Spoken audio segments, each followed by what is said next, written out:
నమస్తే, మన గాంధీగిరి వార్తలకు స్వాగతం. రామగుండం పారిశ్రామిక ప్రాంత రౌండప్. ఈరోజు గాంధీగిరి అందిస్తున్న ప్రత్యేక వార్తలు చదువుతున్నది దయానంద్ గాంధీ. వార్తల్లోని ముఖ్యాంశాలు. కదం తొక్కిన కమలనాథులు, పోలీసులతో తోపులాట, ప్రెస్ క్లబ్లో మాజీ ఎమ్మెల్యే ప్రెస్ మీట్, బజార్ ఏరియాలో ట్రాఫిక్ పోలీసుల అవగాహన, కొనసాగుతున్న రోడ్డు వెడల్పు కూల్చి వేతలు, వివరాలు. ఈ రోజు గాంధీగిరి వార్తలను సమర్పిస్తున్నది శ్రీకాంత్ కంటి దవాఖానా. కోల్బెల్ కు కంటిపాప, అన్ని వర్గాలకు వెలుగు కిరణం. డాక్టర్ శ్రీకాంత్ సారథ్యంలో వైద్య సేవల్లో శ్రీకాంత్ కంటి దవాఖానా. ఏప్రిల్ 15 నుండి ప్రతి గురువారం ఉచిత వైద్య నేత్ర శిబిరం. కంటి పొరకు ఆపరేషన్ 5,000 రూపాయలకే చేయబడును. లక్కం భిక్షపతి కార్యనిర్వహణలో శ్రీకాంత్ కంటి దవాఖానా, లక్ష్మీనగర్, గోదావరికని. Phone number 8074911632. కాంగ్రెస్ ప్రభుత్వం బీసీ బిడ్డల గొంతును తడి గుడ్డతో కోసిందని నమ్మించి నట్టేట ముంచడమే కాంగ్రెస్ సంస్కృతి అని రామగుండం మాజీ ఎమ్మెల్యే కోరుకంటి చందర్ అన్నారు. గోదావరికన్ ప్రెస్ క్లబ్లో ఈరోజు జరిగిన ప్రెస్ మీట్లో కోరుకంటి చందర్ మాట్లాడారు. ఈ ప్రెస్ మీట్లో నాయకులు గోపు ఐలే యాదవ్, నడిపెల్లి అభిషేకరావు, ఆముల నారాయణ, కల్వచెర్ల కృష్ణవేణి, ముద్దసాని సంధ్యారెడ్డి తదితరులు ఉన్నారు.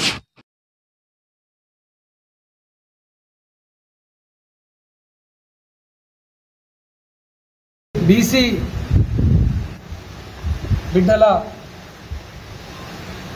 గొంతును కోసింది తడి గుడ్డతోని అనేది ఇలా కాంగ్రెస్ సంస్కృతే. ఈ యొక్క తడి గొంతును గుడ్డతో కోయడమే వాళ్ళ సంస్కృతి అయిపోయింది.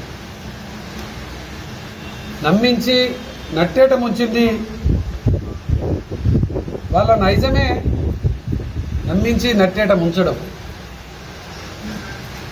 నమ్మి ఓట్లేసినటువంటి బీసీ బిడ్డలకు కాంగ్రెస్ పార్టీ ఇలా డోకా చేసింది.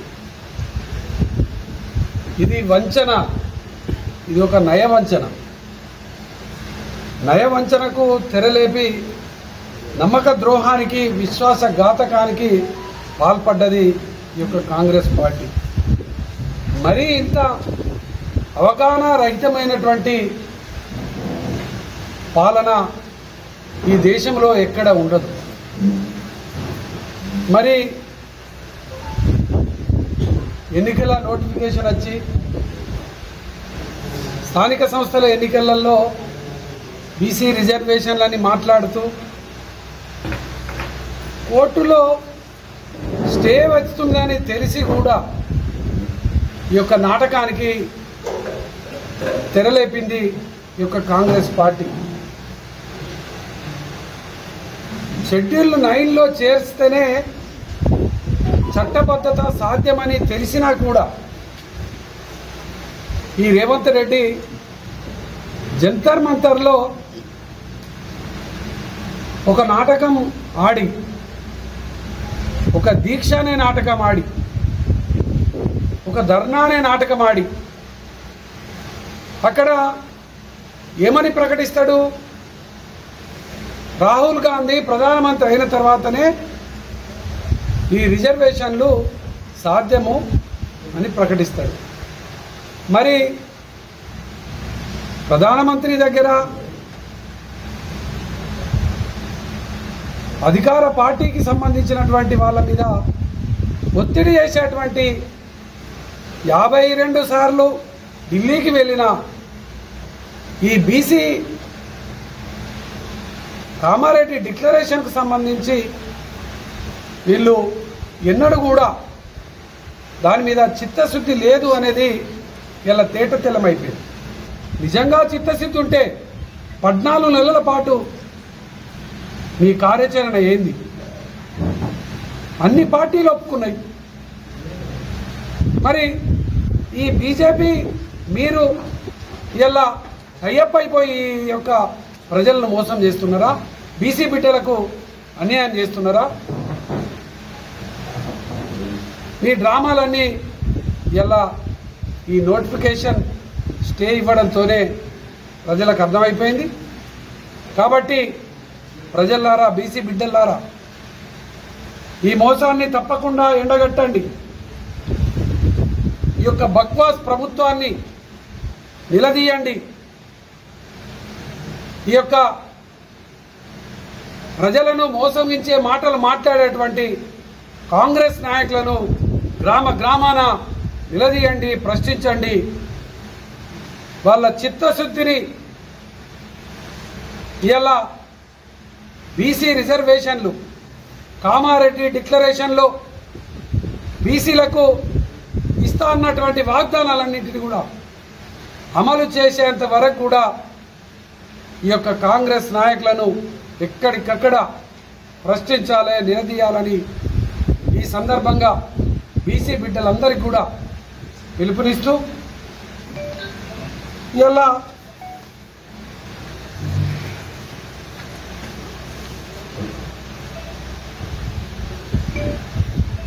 ఎన్నికలు ఆగిపోయినటువంటి ఈ యొక్క పరిస్థితులలో ప్రజలందరికీ ఈ సందర్భంగా చెప్తా ఉన్నాం, ఈ కాంగ్రెస్ ప్రభుత్వం, ఈ కాంగ్రెస్ నాయకులు మనకు ఇలా ప్రజలకు బాకీ పడ్డారు.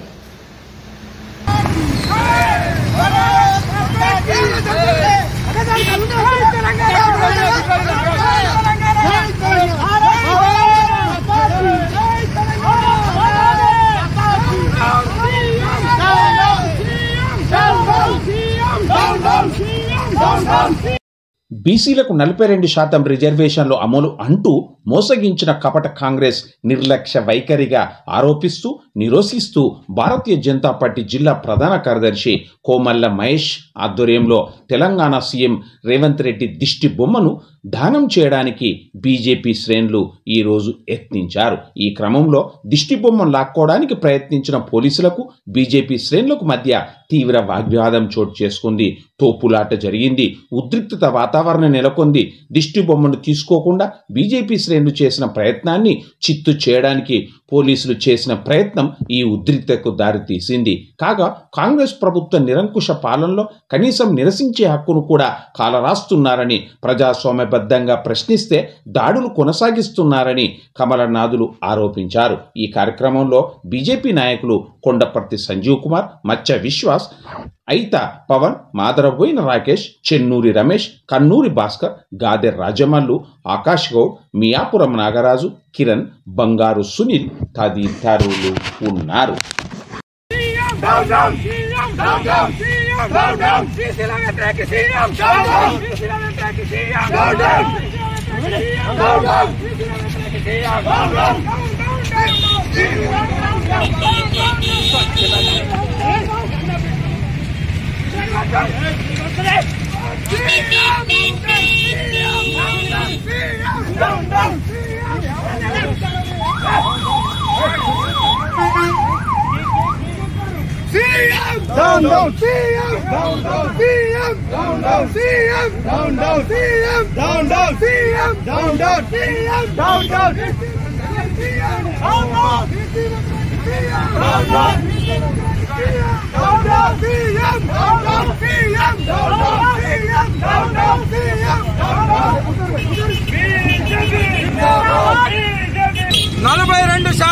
బీసీల రిజర్వేషన్ పేరుతో కాంగ్రెస్ పార్టీ కపట నాటకాన్ని తెరలేపి ఒక రెడ్డి రిజర్వేషన్ సంబంధించినటువంటి జీవో ఇస్తారు, ఇంకో రెడ్డి యొక్క రిజర్వేషన్ సంబంధించి కోర్టుల పిటిషన్ వేసి నిన్న బీసీలకు తీరని అన్యాయం చేసిండ్రు.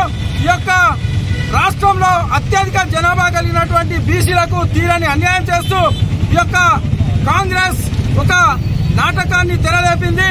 ఈ యొక్క దీన్ని బీసీ సంఘాలతో పాటుగా భారతీయ జనతా పార్టీ తరఫున తీవ్రంగా ఖండిస్తా ఉన్నాం. ఈ యొక్క కార్యక్రమాన్ని నిరసన తెలియడానికి ప్రజాస్వామ్యబద్ధంగా మేము వస్తే పాశవికంగా మా మీద దాడి చేసిండ్రు. మరి ఒక్కసారి తెలంగాణ ప్రజానీకం అందరూ కూడా గుర్తించాల్సినటువంటి అవసరం ఉందని చెప్పేసి ఈ సందర్భంగా భారతీయ జనతా పార్టీ తరఫున మేము డిమాండ్ చేస్తా ఉన్నాం. రామగుండం నియోజకవర్గం తెలంగాణ బీసీ ప్రజా సంఘం రాష్ట్ర అధ్యక్షుడు పొలవేని నరేష్ ఆధ్వర్యంలో రామగుండం నియోజకవర్గంలో తెలంగాణ బంద్లో భాగంగా బంద్ పిలుపు మేరకు ఈరోజు గోదావరిఖని పారిశ్రామిక ప్రాంతంలో బంద్ విజయవంతమైందని సంఘ నాయకులు తెలిపారు. స్థానిక చౌరస్తాలో సంఘ శ్రేణులు తమ నిరసనను వ్యక్తం చేశారు. ఈ కార్యక్రమంలో సంఘ పెద్దపల్లి జిల్లా అధ్యక్షుడు రాళ్లబండి ప్రసాద్, నాయకులు గర్వంగుల శ్రీకాంత్ గౌడ్, ఎనగందుల మల్లేష్, మత్రి శంకర్, మిల్పూరి శ్రీకాంత్, పొన్నాల సంహిత్, నాయని అన్వేష్, ఆకుల వినయ్, మహేష్, నిహాల్ తదితరులు ఉన్నారు.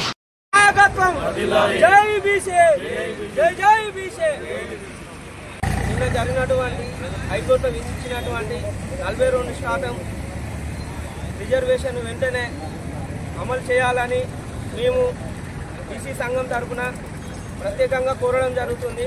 ఈరోజు బంద్ను సహకరించినటువంటి గోదావరిఖని ప్రజలకు, పెద్దపల్లి నివాసులందరికీ మా యొక్క బీసీ సంఘం తరఫున ప్రత్యేక ధన్యవాదాలు తెలియజేస్తున్నాం.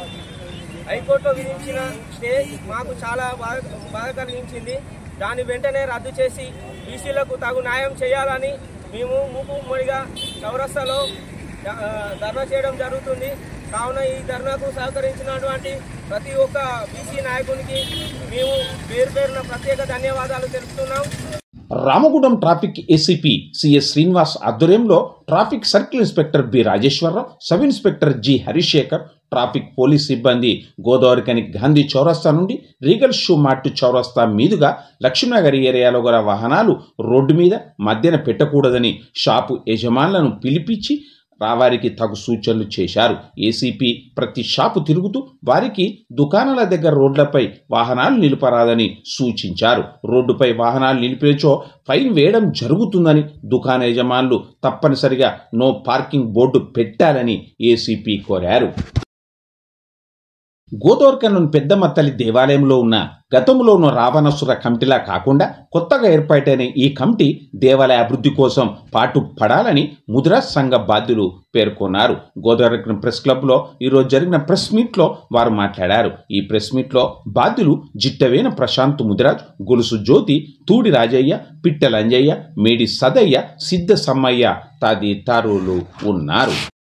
ఈ నెల 8వ తారీఖు నాడు ఏ అయితే మా పెద్దమ్మ తల్లి దేవాలయంలో కొత్తగా ఎన్నుకోబడ్డ చైర్మన్, వైస్ చైర్మన్, కోశాధికారులకు శుభాకాంక్షలు తెలుపుతూ, ఈ కొత్తగా ఎన్నుకోబడ్డ ఏదైతే కమిటీ ఉందో వాళ్ళు ఇంతకుముందు జరిగినటువంటి పరిణామాలను పరిగణన తీసుకొని అట్లా ఇటువంటిది ఇంతకుముందు జరిగినటువంటి పనులు జరగకుండా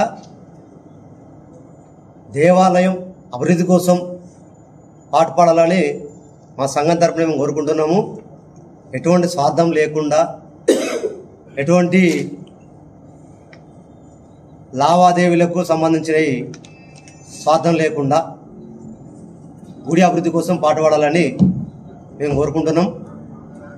వారికి కొత్తగా ఎన్నుకోబడ్డ కమిటీకి మా సంఘం తరపున ఎటువంటి సహాయ సహకారాలు కావాలన్నా కూడా మేము ముందుండి సేవ చేయడానికి మేమందరం తీర్మానించుకున్నాం. గతంలో ఉన్న గుడి చైర్మన్ అయినటువంటి, అంటే మా దృష్టిలో ఒక రావణాసురుడు మాకు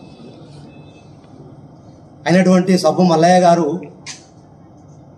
అంటే తెనుగోళ్ళందరినీ, ముదిరాజులందరినీ ఎవరిని పరిగణన తీసుకోకుండా తనకు తానే నియంతగా ఉండి ఇన్ని రోజులు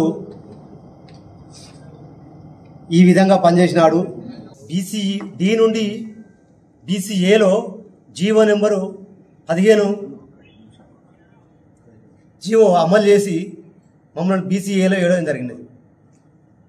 కానీ వెనువెంటనే మా ఆశలు నిరాశలేని దానిని మేము అప్పటి నుంచి ఇప్పటి వరకు కూడా కొట్లాడుతూనే ఉన్నాం, ఇంకా కొట్లాడుతూనే ఉంటాం. మాకు బీసీ నుండి బీసీఏలో వేసే వరకు కూడా ఏదైతే కాంగ్రెస్ ప్రభుత్వం, అంటే ఇప్పుడున్న కాంగ్రెస్ ప్రభుత్వం, అప్పుడు రేవంత్ రెడ్డి గారు, ముఖ్యమంత్రి రేవంత్ రెడ్డి గారు కామారెడ్డి బీసీ డిక్లరేషన్లో ముదిరాజులను కూడా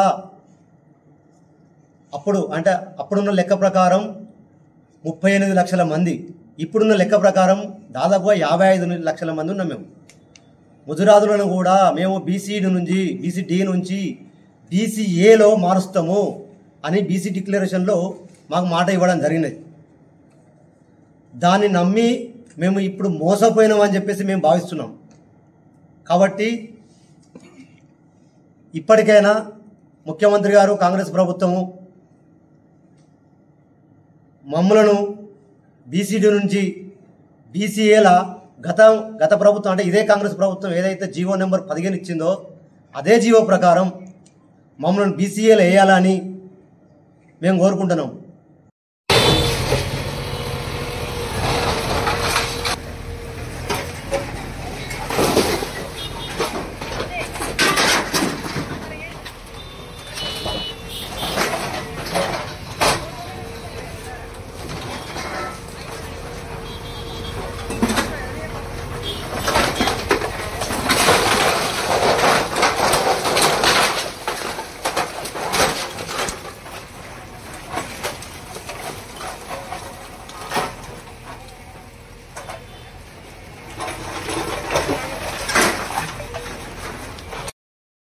గోదోర్కన్ పారిశ్రామిక నగరంలో రోడ్డు వెడల్పు కోసం కూల్చివేత పరంపర కొనసాగుతూ ఉంది. స్థానిక రాజేష్ థియేటర్ ఎదురుగా ఎగ్జిబిషన్ గ్రౌండ్ను ఆనుకొని ఉన్న సుమారు 30 షాపుల్లోని చిరు వ్యాపారులు స్వచ్ఛందంగా తమ షాపులను ఖాళీ చేసుకోగా ఆ దుకాణ షట్టర్లను ఈరోజు రామగుండం నగరపాలక సంస్థ అధికారులు కూల్చివేశారు. అయితే ఇందులోని కిరాయిదారులకు ఉన్న వ్యాపారులకు, ఇందులో వ్యాపారం చేసుకునే ఓనర్లకు వెనుకగా స్థల కేటాయింపు చేయనున్నట్లుగా తెలుస్తూ ఉంది.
ఎందుకు కొడతానమాట మరి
ఇంతటితో గాంధీగిరి వార్తలు సమాప్తం. నమస్కారం.